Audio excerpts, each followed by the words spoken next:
dari pihak perusahaan sendiri, misalnya kantor dokter, ini sebaiknya melakukan protokol kesehatan yang seperti apa yang harus diterapkan agar karyawan-karyawannya juga aman seperti itu? Apa yang harus dirubah sebaiknya dari perkantoran sendiri agar menjaga kita tetap sehat pada masa transisi? Karena kan kalau masa transisi ini sudah mulai longgar seperti itu, Dok.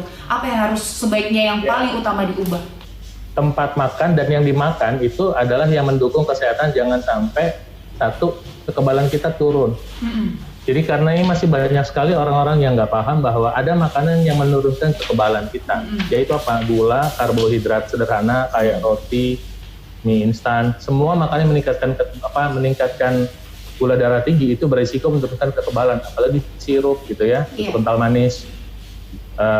Yang mana kalau kita makan siang di kantor tuh memang paling enak es sirup dikasih sirup misalnya, atau misalnya kita es campur kasih kental manis kayak begitu. Itu harus diajarkan dan memang harus merubah mindset karena kita udah nggak sama dengan yang kemarin. Dan kedua, makanan yang memperlambat aliran darah, yaitu yang meningkatkan tekanan darah itu goreng.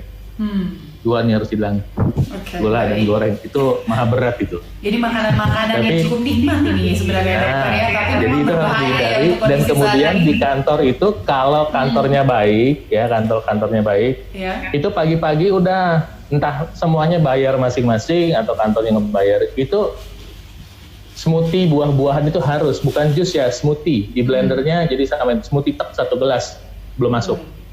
Mau lebih powerful lagi, tambahin lemon. Lemon itu membantu meningkatkan kekebalan kita, membantu mencegah virus bereplikasi. Bukan membunuh virus ya, membantu virus supaya tidak berkembang biak.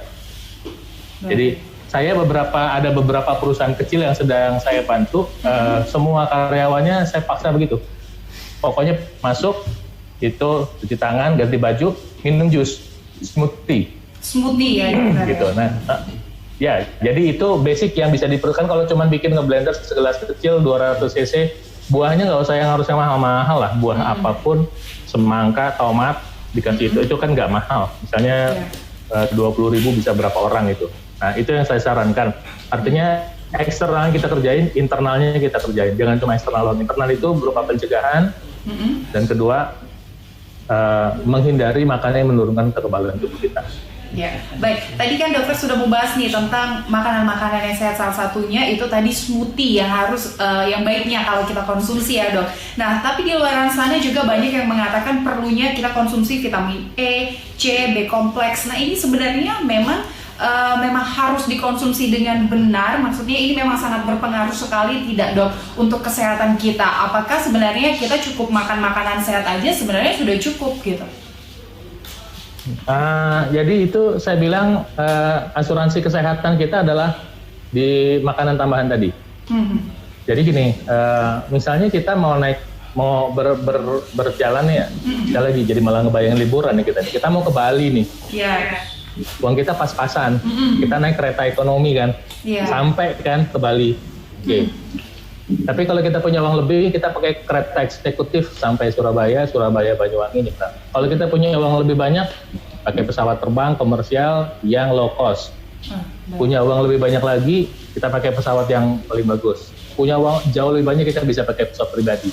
Tapi kan sebetulnya intinya sampai, kan gitu, sampai ke Bali. Nah, sekarang untuk kesehatan, kalau kita ingin lebih nyaman, lebih terproteksi, karena kita mungkin orang yang nggak terlalu disiplin dengan makan sehat. Nah, kita memang sebaiknya menggunakan tambahan yang saya bilang tadi, multivitamin, multimineral itu wajib. Itu yang paling basic. Ya, silakan pilih merek yang Anda suka. Nah, kedua, setelah multivitamin, multimineral, tambahkan kalau bisa langsung nih 3 tambahan vitamin C, vitamin D, vitamin E. C, D, E. Jadi bukan 1. Karena ketiganya sangat berperanan dalam membangun kekebalan. Malah satu vitamin adalah vitamin D, itu adalah yang mengontrol kekebalan tubuh kita. Nah, ini banyak sekali yang nggak paham. Vitamin D itu sangat berperanan. Jadi kalau misalnya kita periksa darah kita, itu angkanya itu harus di atas 50. Nah, ntar apa 50, ntar kalau kita ngobrol-ngobrol soal itu deh. Jadi kalau misalnya angkanya di atas 50, berarti badan kita sistem kekebalan yang siap berfungsi dengan baik. Jadi multivitamin dasar, kemudian ekstra CDE, dan satu lagi yang penting adalah minyak sehat atau lemak sehat. Lemak sehat itu kita bisa pakai omega 3, bisa pakai namanya minyak zaitun. Baik. Jadi minyak zaitun itu sendiri membantu meningkatkan kekebalan tubuh. Nah, dokter tadi yang menarik itu adalah vitamin D. Nah, vitamin D ini kan bisa didapatkan dengan kita berjemur di matahari seperti itu. Dan banyak sekali informasi di luar sana yang mengatakan lebih baik pada jam-jam 7 sampai jam 8.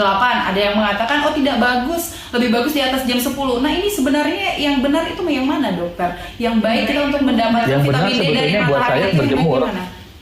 Iya, pada saat buat saya yang penting apa? adalah berjemur. Teorinya gini, katanya vitamin yang penting itu adalah sinar ultraviolet B yang paling banyak keluarnya jam 10 sampai jam 15. Sampai jam 3. Sekarang kalau Anda kerja, sempat nggak jemuran? Saya tanya. Nggak sempat, dokter. Kalau saya... Mbaknya kerja sempat jemuran nggak sekarang? Kalau sekarang sudah tidak sempat, dok. Saya sarankan tambahkan suplementasi vitamin D. Suplementasi vitamin D itu saya sarankan paling tidak yang efektif itu 5.000 international unit, 5.000 IU. Tapi kalau misalnya mau tambah 1.000 aja ya oke lah. Sebetulnya salah satu contohnya untuk suplemen vitamin D itu apa, dok? Yang kita konsumsi? Ada vitamin. Kalau makanan yang akan membantu vitamin D kita itu makanan berlemak lah. Buah-buahan berlemak. Salah satunya nanti alpukat ya. Zaitun. Alpukat, zaitun, dan kemudian sayur-sayuran hijau. Sayur-sayuran hijau kaya akan vitamin D itu. Jadi saya tanya, doyan sayuran hijau nggak? Ngaku. Saya doyan. Sempat nggak sayuran hijau? Nah, kan artinya saat ini kita mengubah mindset nih, yang nggak biasa makan sayuran hijau, saya brokoli, ya, kol, kemudian daunan-daunan juga jangan dimasak. Jangan terlalu banyak dimasak. Lalu bagaimana? Kita makan lalap kayak orang Sunda. Kayak orang Sunda lah kita makan lalap. Lalapan ya. Misalnya tomat gitu. Tomat. Itu sangat bermanfaat makan tomat 3 kali sehari. Dan untuk satu lagi, untuk kontrol tekanan darah dan gula darah, ini penting nih. Untuk kontrol gula darah dan tekanan darah itu ada buah yang sangat penting kita makan sebelum makan, itu buahnya namanya buah timun. Tapi yang penting intinya menjaga kekebalannya. Tahu. Jangan udah nggak punya duit, kerjanya makan mie instan, minumnya teh manis, terus berharap nggak kena COVID. Masa transisi, tapi sekarang orang bebas, dok, di luaran seperti tidak ada COVID-19 gitu. Nah, baik. Jadi saat ini masyarakat harus tahu, ketika dibebaskan oleh pemerintah masuk masa transisi, bukan berarti coronanya udah nggak ada. Jadi corona itu tetap ada seperti kemarin, tapi Anda sudah diizinkan bergerak keluar. Artinya Anda dikasih kebebasan, kenapa? Untuk bekerja. Kalau enggak, kita mati kelaparan, kan gitu. Pemerintah itu mempertimbangkan ekonomi juga. Bukan berarti abai dengan corona, tidak.